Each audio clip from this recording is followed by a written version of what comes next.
এরা কিন্তু প্রপাত ধরণীতল হবেন, সেই গোপাল ভাগে সেই গাছের ডালে বসে থাকার মতো। তাই যে ডালে আপনি আছেন যদি কাটতে শুরু করেন তাহলে পতন অবধারিত, এতে কোনো সন্দেহ নেই। সরকার কোনো প্যাচে পড়ে নাই, সরকার ইদার এগুলো ইচ্ছা করে করছে, সরকারের বৃহৎ কোনো এজেন্ডা আছে বিহাইন্ড দ্য সিন, অথবা সরকার এটাকে কোনো একটা প্ল্যান করেছে যে কোনোভাবে কিভাবে তারা কোন মেকানিজমে পরবর্তী সময়টাকে এগিয়ে নিয়ে যাবে এবং ইউনূস সরকার লম্বা সময় ধরে ক্ষমতায় থাকতে পারবে। ডক্টর নাজমুল হাসান কলিম স্যার, আপনার কাছে একটু জানি, আপনি নিশ্চয়ই দেখেছেন যে আজকে ডিকাবের মিট দ্য প্রেসে ইউরোপিয়ান ইউনিয়নের মিলার কথা বলেছেন যে আমরা এই সরকারকে নির্বাচনের জন্য চাপ দিব না, আমরা মনে করি যে নির্বাচন সংস্কার, প্রয়োজনীয় সংস্কার করে নির্বাচন। তার মানে কি দাঁড়াচ্ছে আসলে? নির্বাচন তো গুল্লাই গেল নাকি? দেখুন, আপনার শোতে এবং এলসওয়্যার আমি বারংবার বলেছি যে নির্বাচনটা হয়ে দাঁড়িয়েছে চেজিং দ্য চিমেরা, অর্থাৎ মরীচিকার মতো বিভ্রমের পেছনে ছোটা। এটার আপনি যত কাছে যাওয়ার চেষ্টা করবেন তত দূরে চলে যাবে। আজকে ডিসেম্বর আছে, কালকে জুন হবে, তারপর বার 26-এ চলে যাবে। আমাদের সাবেক ওয়ান স্টার জেনারেল, সাবেক মাননীয় নির্বাচন কমিশনার, বর্তমানে মাননীয় মন্ত্রীর মর্যাদায় অধিষ্ঠিত আপনার উপদেষ্টা ব্রিগেডিয়ার জেনারেল অবসরপ্রাপ্ত সাখাওয়াত পিএইচডি, তিনি কিন্তু আগেই বলেছেন দেশের বাইরে থেকে যে 26-এর কোনো এক সময় হয়তো নির্বাচন হলেও হতে পারে, মানে বিষয়টা এরকম। তো সেই জন্য ধর্ম উপদেষ্টা মাননীয় তিনি যখন বলেছিলেন কক্সবাজারে গিয়ে যে 2029 পর্যন্ত লেজিটিমেটলি তাদের ক্ষমতায় থাকতেই পারি, আর আমাদের আরেকজন মাননীয় উপদেষ্টা ফরিদা আক্তার তিনি বলেছেন, কে বলেছে আমরা অনির্বাচিত, আমরা তো নির্বাচিত সরকারি। তো সুতরাং আপনার এইসব বয়ান কি নির্দেশনা দেয়? এবং সেই সঙ্গে আবার আমরা মানবিক করিডোর যখন অতি মানবিকতার বশবর্তী হয়ে প্রদান করেছি, সুতরাং একটি যুদ্ধ অবস্থার মধ্যে গায়ে পড়ে ঢুকে গিয়ে এমন একটা ইস্যুর মধ্যে আমরা নিয়ামক হিসেবে হাজির করেছি নিজেদের, ফলে জাস্টিফিকেশন খুব বেশি তৈরি করতে হবে না। অনন্তকাল ধরে ক্ষমতায় থাকার জন্য এই দেশের জনগণ, শুধুমাত্র আপনার ঈদ জামাতের মুসল্লিরাই নন, সবাই চাবেন যে এই সরকার অনন্তকাল ক্ষমতায় থাকুক। সেই রকম একটা ইঙ্গিত আল জাজিরার মতো প্রথিতযশা মিডিয়ামে আমাদের মাননীয় স্বয়ং প্রধান উপদেষ্টা, প্রধানমন্ত্রীর মর্যাদায় যিনি অধিষ্ঠিত প্রফেসর ডক্টর ইউনূস, তিনি কিন্তু জানান দিয়েছেন একেবারে অকপট শিশু সুলভ সারল্য মধ্য যুদ্ধের কথাটা তুলছিলেন, যুদ্ধটা কার সঙ্গে আমরা করব? এখন ধরুন, আমরা তো আসলে বেলিজার্ডেন যে দুটো পক্ষ, চান্তা কেন্দ্রীয় সরকার মিয়ানমারের এবং আরাকান আর্মি রাখাইনের, এই দুই পক্ষের মধ্যে আমাদের মাননীয় নিরাপত্তা উপদেষ্টা খলিল মহোদয়ের ভাষায় যে আমাদেরকে নিজেদের প্রয়োজনেই আপনার এই আরাকান আর্মির সঙ্গে সংযোগ রাখতে হচ্ছে। এখন এই সংযোগ যাদের সঙ্গে আমরা রাখছি তাদের অনেকের শ্বশুরবাড়ি আমাদের পার্বত্য এলাকায়, তো তারা জলকেলি করতে আসবেন প্রথমে, তারপরে আরো শক্তপোক্ত হয়ে হয়তো মোতায়েন হবেন।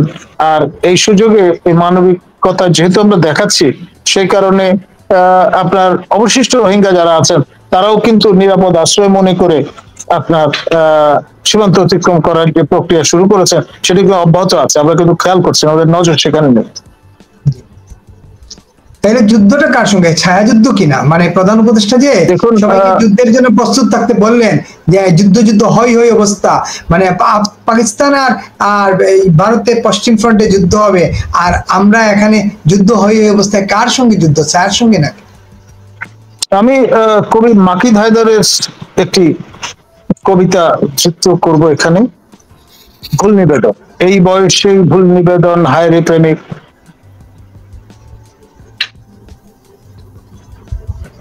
নিজের ছায়া ধরতে গিয়ে এই যে আয়নায় চেহারা দেখাবার চেষ্টা করছেন, তাতে এই সমস্যাগুলো তৈরি হচ্ছে। আপনার ভুল করেছো প্রতিবিম্বে নিজের ছায়া ধরতে গিয়ে, এরকম একটি বাক্য তিনি আমাদের পদ্য ঢঙে উপহার দিয়েছিলেন, এবং সেটা এখন অনেক রেলেভেন্স খুঁজে পাচ্ছে। ধন্যবাদ। আপনাকে বলছিলাম যে একদম সরাসরি যদি উত্তরটা আপনার কাছে চাই, আপনার বিশ্ববিদ্যালয়ের রাজু ভাস্কর্যের মতো জায়গায় নারীর প্রতিকৃতি ঝুলে, যেটা তৌফিক মারুফ বলছিলেন এটাকে আমি প্রতিকৃতি মনে করি না, আমি ব্যক্তিগতভাবে এটাকে প্রতিকৃতি মনে করি না, এটা প্রতিকৃতি ঝুলিয়ে গোটা নারী সমাজকে আসলে অপদস্থ করা। বিশ্ববিদ্যালয়ের মতো ঢাকা বিশ্ববিদ্যালয়, অনেকে বলেন ঢাকা বিশ্ববিদ্যালয়, ঢাকা বিশ্ব মাদ্রাসা, এভাবেই এখন অনেকে ট্রল করেন, বলেন ট্রল না, একদম সরাসরি বলেন। আপনার এই বিশ্ববিদ্যালয়ে এরকম একটা ঘটনা, এটাকে আপনি কিভাবে দেখছেন? আর নারী সংস্কার কমিশন কি আসলে থাকা উচিত, নাকি আসলে সকল কমিশনই বাতিল করে দেওয়া উচিত? আপনার মাইক্রোফোনটা। ধন্যবাদ। দেখুন, আপনার এই সরকার গঠনের ক্ষেত্রে সবচেয়ে বড় ভূমিকা যারা পালন করেছেন স্টেক হোল্ডার হিসেবে, তাদের আপনি ইগনোর করবেন কি করে?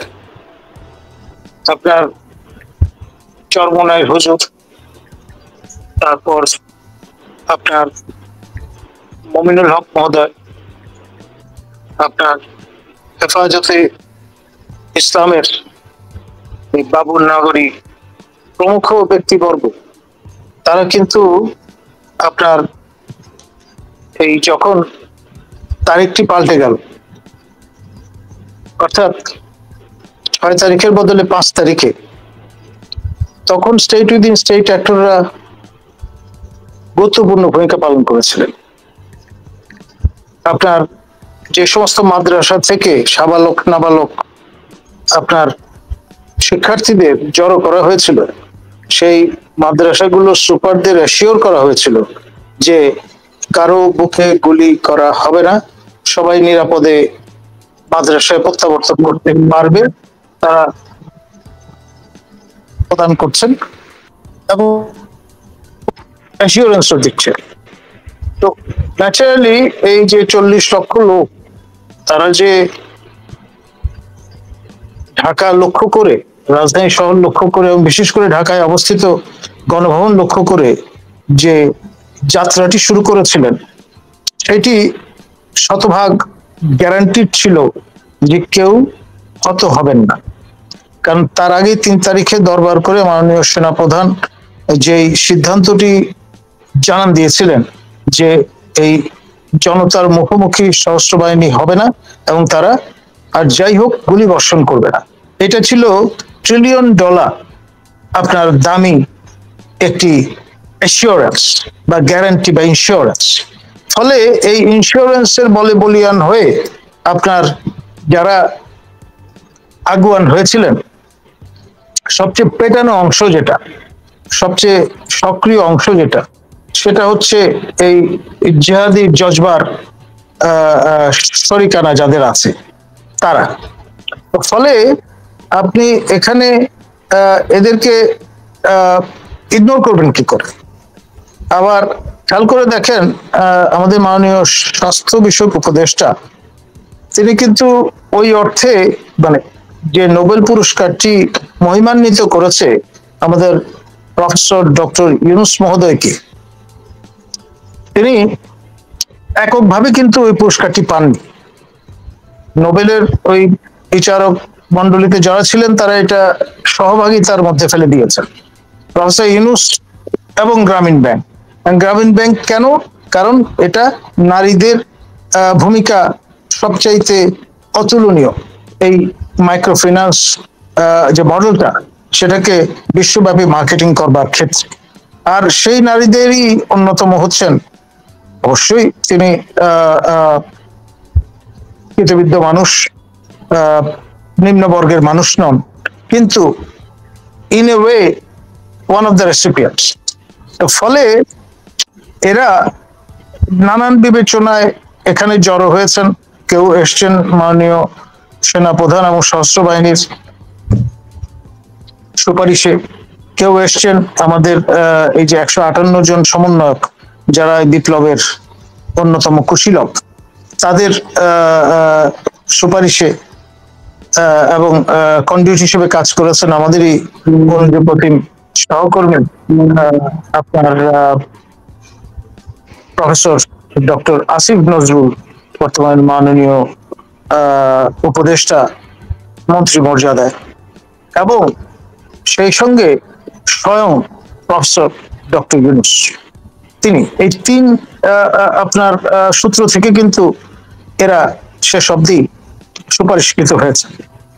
আর এখানে আপনার ইডিওলগ হিসেবে কাজ করেছেন আপনার প্যাট্রন সাইন বলতে পারেন of this government, comrade Farhad মজার।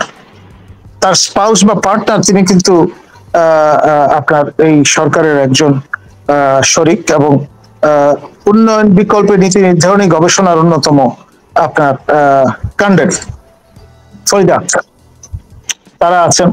তারপরে আমাদের প্রয়াত ফারুক ভাইয়ের তৈরি যে প্রতিষ্ঠান বেলার বর্তমান যিনি কর্ণধার, সেই বিবেচনায় আপনার প্রযুক্ত হয়েছেন এই অগাস্ট সভায় রেজওয়ানা, এবং আমাদের সহযোদ্ধা নির্বাচন পর্যবেক্ষক মুক্তির গানের অন্যতম কাণ্ডারি আপনার শারমিন মোর্শেদ, তিনি গতি নামে যে নির্বাচন পর্যবেক্ষণ সংস্থা তার কর্ণধার। আমাদের আওয়ামী লীগের সাবেক honourable member of parliament Nurjahan মোর্শেদের পিতৃবিদ্য কন্যা, এবং যে প্রফেসর ডক্টর খান সারওয়ার মোর্শেদের পুত্রী, এবং এরা সবাই কিন্তু ওই আপনার রতনহারের মতো আপনার যদি বলেন অর্নামেন্ট, সেটা তারা এসে, এবং তাদের এই যে মুক্তির গানের সেই শারমিন কিন্তু ভিন্ন বয়ান দিচ্ছেন এখন এই ৭১ মুক্তিযুদ্ধ সম্পর্কে। সময়ের সঙ্গে সবকিছু পাল্টে যায়, এবং আপনার এতদিনকার তার যে অর্জন সেটি ভিন্ন মাত্রা পরিগ্রহ করেছে বর্তমান। আর আপনার আজকে যদি আমাদের এই লড়াকু প্যান ইসলামিজমে বিশ্বাসী হেফাজত, তারপর চর মোনাইট হুজুর এবং আপনার মাওলানা মুমিনুল হকদের যদি সমর্থন তারা প্রত্যাহার করেন, তাহলে এরা কিন্তু প্রপাত ধরণীতল হবেন, সেই গোপাল ভাগের সেই গাছের ডালে বসে থাকার মতো। তাই যে ডালে আপনি আছেন যদি কাটতে শুরু করেন, তাহলে পতন অবধারিত, এতে কোনো সন্দেহ নেই। এবং এই পরিস্থিতিতে আপনার যা কিছু ঘটছে, এটা হলো ওই গাছের বড় যে বৃক্ষ থাকে, তার যে বিভিন্ন পরল থাকে, একটার পর একটা পরল কিন্তু এখন একটু একটু করে উদ্ঘাটিত হবে। আপনার আমাদের এই অবস্থাটি এখন পরিদৃষ্ট করতে হচ্ছে, এখানে আপনার সবচেয়ে গুরুত্বপূর্ণ নিয়ামক প্রতিষ্ঠান হচ্ছে অধিকার, এবং অধিকারের এই নিবন্ধন বাতিল হওয়া কি কারণে, হেফাজত কাণ্ডের সঙ্গে সম্পর্কিত বিষয়টা। এবং ডার্ক হর্স হিসেবে যদি বিবেচনা করেন, well lies the nerve centre, সেটা অবশ্যই আদিলুর রহমান খান। এখন অবস্থাটা দাঁড়িয়ে গেছে শ্যাম রাখি না কুল রাখি। আপনার একদিকে যাদের ব্যবহার করে আপনি এখন নতুন পরিচয়ে বলিয়ান হয়েছেন, ডিফেন্ডার অফ ডেমোক্রেসি থেকে এখন defender of the second interim government, সেই জায়গাটা। আবার এখানে আন্তর্জাতিক সম্প্রদায়ের সমর্থন, জর্জ সোরস মহোদয়, হাঙ্গেরীয় বংশোদ্ভূত নন প্র্যাকটিসিং জু, তার অর্থানুকূল্য, বাইডেন প্রশাসনের যারা কুশীলব ছিলেন, যারা অনেকেই এখন চাকরি হারিয়েছেন, তাদের সরাসরি অনুগ্রহ, সবকিছু মিলে আপনার জোড়াতালির এই যে অবয়বটা, সেটা একটা পর্যায়ে কিন্তু নানান দিকের টানা হেসরায় ভেঙে যেতে বাধ্য, এই ফাসাদটা ভেঙে যেতে বাধ্য প্রকৃতির নিয়মে। সুতরাং আপনি সেই পার্সপেক্টিভ গুলো ভুলে গেলে চলবে না। ব্যক্তিগত জীবনে নাসরিন হক, শিরিন হক দুজনেই সম্পর্কে আমার খালা। তাদের আমি ছোটবেলা থেকে চিনে দেখে বড় হয়েছি। এবং আমার খালা নাসরিন হক যখন মৃত্যুবরণ করেন তখন তার যে সমাহিত করবার যে অনুষ্ঠান, সেখানে আমি উপস্থিত ছিলাম। এবং সেখানে যে গীতটি গাওয়া হয়েছিল সেটি ছিল যখন পড়বে না মোর পায়ের চিহ্ন এই বাটে। এই গীতটি সবাই মিলে আপনার অনুরণন করেছিলেন। তো সেই জন্য আপনার যারাই বিভিন্ন পরিচয় এখানে বিভিন্ন ভূমিকায় রত, তাদের সবার সঙ্গে চরমোনাই হুজুরের সঙ্গেও আমার ব্যক্তিগত সম্পর্ক আছে। আবার নারী পক্ষের যদি একজন পুরুষ সদস্য থাকতেন সেটা হতেন ডক্টর কলিমুল্লাহ। বিষয়টা এরকম। তো সেই জন্য আমি যেহেতু সকল স্টেক হোল্ডারদের নিয়ে কাজ করি, সবার মনোভাবটা বুঝবার চেষ্টা করি, সেই জন্য নির্মমভাবে এই বড় ক্যানভাসের চিত্রটা তুলে ধরলাম। আদিলুর রহমান খানের মা আমার শিক্ষক ছিলেন এবং তার গুণমুগ্ধ ছাত্র আমি। তো সেই জন্য ব্যক্তিগত কোন রকমের আপনার যেটাকে বলে ছায়াপাত, মানে কোন রকমের রাগ বিরাগের বশবর্তী হয়ে কিন্তু আমি কথাগুলো বলছি না। আমি প্রত্যেককে ব্যক্তিগতভাবে চিনি, সেই আপনার ফরিদা আক্তার থেকে শুরু করে আপনার রেজওয়ানা থেকে শুরু করে ইউ নেম এনিওয়ান। তো সেই জন্য আসলে এই জোড়াতালির সংসার কিন্তু বেশি দিন টেকে না। ওই জায়গাটায় এসে আমরা কিন্তু এখানে উপস্থিত হয়েছি। ধন্যবাদ। খুবই পরিষ্কার, সঙ্গে থাকুন।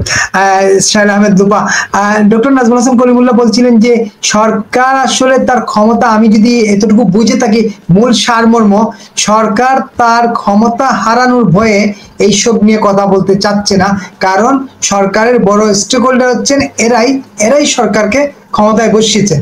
তার মানে কি সরকার তার দেশের একটা বৃহৎ জনগোষ্ঠীর বিরুদ্ধে এইভাবে দিনের পর দিন মানে যাচ্ছে তাই বলে যাবে একটা গোষ্ঠী, আর সরকার নির্বিকার থাকবে? এটা কি সরকারের আশ্রয় প্রশ্রয় কিনা? ধন্যবাদ বিপুল ভাই, আপনি একটা খুব ইন্টারেস্টিং প্রশ্ন করেছেন এবং সরকারও একটা আমাদের দৃষ্টিভঙ্গি থেকে ইন্টারেস্টিং জায়গায় পৌঁছে গেছে। তার আগে এই যে কোষপুত্তলিকা যেটা ঝুলিয়ে রেখেছে ওটা নিয়ে মানে কিছু অল্প একটু বলতে চাই। এটা কিন্তু ঝুলিয়ে আমি আমার কাছে একজন পাঠিয়েছিল, এটা যখন এই যে ভিডিওটা করা হলো আরো 4 দিন আগে একজন আমার কাছে পাঠিয়েছিল ইনবক্সে, আপা এটা ঝুলিয়েছে, এটা দেখতে অনেকটা গীতিয়ার আর নাসরিন আপার মতো লাগছে। তো অনেক সময় ফেক নিউজ হয়, তো আমি আবার বললাম যে ভাই এটা একটু খোঁজ নিয়ে দেখেন আসলেও ঝুলিয়েছে কিনা, কারণ এটা ঝোলালে ঢাকা ইউনিভার্সিটির রাজু ভাস্কর্যের এখানে এটা তো কেউ না কেউ তো এটা নামাবে। তো উনি আর আমাকে কোনো রিপ্লাই করে নাই। তারপরে তো আমরা দেখলাম এটা। কিন্তু কথা হচ্ছে এটা যদি শেখ হাসিনা হন বা গীতিয়ারা আপা হন বা ফারুকির ওয়াইফ হন, কারোটাই অ্যাপ্রিসিয়েট করার মতো বিষয় না। এইভাবে নারীকে মানে পিটানো এবং বিবস্ত্র করা, এটা নারী তো বিবস্ত্র হয়নি, নারী, দেশ, মা সবটাই তো নারীর জাত, দেশটাই বিবস্ত্র হয়ে গেছে। আমি এতটুকু এই বিষয়টা নিয়ে বলবো। আপনি আমাকে প্রশ্নটা করেছিলেন, আমি আসলে আর বলা হয়নি। এখন আসে আপনি যেটা জানতে চেয়েছেন সরকার এখন কি করবে। ইন্টারেস্টিং বিষয়কে আমি কতগুলো শো দেখছিলাম, টক শো দেখছিলাম যে আসলে রাজনীতিবিদরা এটা নিয়ে কি বলেন, এই সংস্কার বাতিল বা সংস্কার কমিশন। তখন আমি দেখছিলাম কিছু কিছু ইসলামিক স্কলার যারা নিজেদেরকে দাবি করছেন, ওনারা এসে বলছেন এই সংস্কার কমিশন আসলে এজেন্সির টাকায় চলা মানুষজন করেছে এবং বিভিন্ন এনজিওর এটা পারপাস সার্ভ করছে। বাংলাদেশে আসলে রাইট দিস মুভমেন্ট এনজিওর সরকারও এনজিওতে, আর এই যে ইসলামিক লোকরা যারা করছে তাদের অর্থায়ন কিভাবে হচ্ছে? তারাও ইসলাম ব্রাদারহুড থেকেই টাকা পয়সা পাচ্ছে। দুইটা এনজিও মুখোমুখি, একটা হচ্ছে ইসলামিক ব্রাদারহুডস এর এনজিওর টাকায় অর্থায়ন, আর একটা হচ্ছে আমাদের এই যে পশ্চিমের যে ধ্যান ধারণা প্রোগ্রেসিভ ধারণার অর্থায়নে এনজিও চলছে। এখন কথা হচ্ছে যে ওনাদের প্রধান কাজ কি ওই এনজিওটা চালানো। এনজিও চালাতে গেলে কি করতে হবে? পয়সা পেতে হলে যারা পয়সা দিবে ডোনার কোলাবোরেটর, তাদের কথাটা, তাদের নীতি নির্ধারণটা, তাদের যেই ফ্যাক্ট গুলোকে সামনে রেখে তারা পয়সাটা দিচ্ছে, তাদের সেগুলো মানতে হবে। সেগুলো মানতে হলে কি, নারীর মুক্তি, নারীর ক্ষমতায়ন, নারীর অগ্রাধিকার, নারীকে ক্ষমতায়ন করার যে এজেন্ডা, সেটা যারা নারীর বিষয়ক এনজিও আছে তাদেরকে পালন করতে হবে। এবং তার মধ্যে কলিমুল্লাহ ভাই নামও কিছু বললেন, তারা আসলে অনেকটা বলে না, উভয় সংকট অবস্থার মধ্যে। আমাদের হয় কি, গত 16 বছরে এমন একটা অবস্থা হয়েছে, আমরা তো মানে আমরা একটা প্রোগ্রেসিভ সেকুলার, আমাদের সংবিধানের যে চাল মূল নীতি, সেটাকে সামনে রেখে আমরা একটা মুক্তিযুদ্ধের চেতনার বাংলাদেশ যেন বাস্তবায়িত হয়, সেই যুদ্ধটা আমরা আসলে করে যাচ্ছিলাম। এবং গত 16 বছরে আমরা আমাদের দাবিটা রেখেছিলাম যে হ্যাঁ, এভাবে তখনও কিন্তু টিপ কাণ্ডের জন্য আমাদের আন্দোলন করেই, যখন নাকি টিপের জন্য লতা সোমাদেরকে অপদস্থ করা হয়েছে, তখনও কিন্তু আমাদেরকে আন্দোলন করেই এই বিচারটা চাইতে হয়েছে। এটার জন্য কিন্তু গভর্নমেন্ট আগে থেকেই বলে নাই যে টিপের জন্য অপমান করেছো, ওসির একটা বিচার হওয়া উচিত বা পুলিশ অফিসারের একটা বিচার হওয়া উচিত, এটা কিন্তু করেন নাই। তখনও আমাদের আন্দোলন করেই দাবি দাওয়া আদায় করতে হয়েছে, এখনো তাই। তো নারীর অবস্থা, না জন্মই আমার আজন্ম পাপ। নারী হচ্ছে এমন একটা বস্তু বা এমন একটা অবস্থায় আমরা বস্তুই, আমাদের নিজস্ব কোনো মতামত নেই, আমাদের নিজস্ব কোনো চাহিদা থাকতে পারবে না, আমাদের নিজস্ব কোনো মত প্রকাশের স্বাধীনতা থাকতে পারবে না। আমরা হচ্ছি একটা পুতুলের মতো, যে চালাবে তার দিয়ে চলবে 20 শতাব্দীর এখানে এসে। তো এই অবস্থায় এসে যারা এনজিও, সরকার, প্রথম কথা হচ্ছে তাদের তো কোনো ম্যান্ডেটই নেই তারা এই ধরনের পরিবর্ধন বা সংস্কার কমিশন এটা করবে। এবং তারা এই মুহূর্তে, যেটা আরেকটা ভাই বললেন, এই যে নারী সংস্কারের কথাটা মার্কেটে ছাড়লেন, অনেকগুলো এজেন্ডা নিয়ে তারা এই জিনিসটা এই মুহূর্তে এই নারী সংস্কারের নীতিগুলো ওনারা প্রকাশ করেন এবং বারবার এটা করছে। সংবিধান নিয়ে করার চেষ্টা করছে, ফেইল্ড। নারীর বিষয় নিয়ে কথা বলছে, এখন তার পক্ষের লোকরাই তাদের বিরুদ্ধে চলে যাচ্ছে। কিন্তু আমাদের দেখার বিষয় যে দুই পক্ষীয় এনজিও, একটা হচ্ছে ইসলামিক ব্রাদারহুডের এনজিও এবং আরেকটা হচ্ছে পশ্চিমের এনজিও। এই যে এনজিও, দুই এনজিও আসলে কিভাবে সলভ করে বিষয়টা, সেটা আসলে আমরা এখন বোধহয় দর্শকের সারিতে বসে দেখবই। এবং আমি যেটা বলতে চাই, আমি শারমিন মোর্শেদ, রেজওয়ানা বা এই ধরনের নারী যারা আছেন, গীতি আরা নাসরিন বা নুসরাত ইমরুত তিশা বা যারা আছেন, যারা প্রোগ্রেসিভ কথা বলে আসলে তারা নিজেদের সীমাহীন লোভ আমাদেরকে খেয়ে দিয়েছে, আমাদের সমাজটাকে। কারণ আমরা আমাদের মূল জায়গাগুলোতে হাত দিয়ে দিয়েছি, কারণ আমরা আমাদের ব্যক্তি স্বার্থের ঊর্ধ্বে উঠতে পারিনি। তো রাইট দিস মোমেন্ট তারা এই সমস্যার সমাধান কি করবে? সরকার কোনো প্যাচে পড়ে নাই। সরকার ইদার এগুলো ইচ্ছা করে করছে, সরকারের বৃহৎ কোনো এজেন্ডা আছে বিহাইন্ড দ্য সিন, অথবা সরকার এটাকে কোনো একটা প্ল্যান করেছে যে কোনোভাবে কিভাবে তারা কোন মেকানিজমে পরবর্তী সময়টাকে এগিয়ে নিয়ে যাবে এবং ইউনূস সরকার লম্বা সময় ধরে ক্ষমতায় থাকতে পারবে।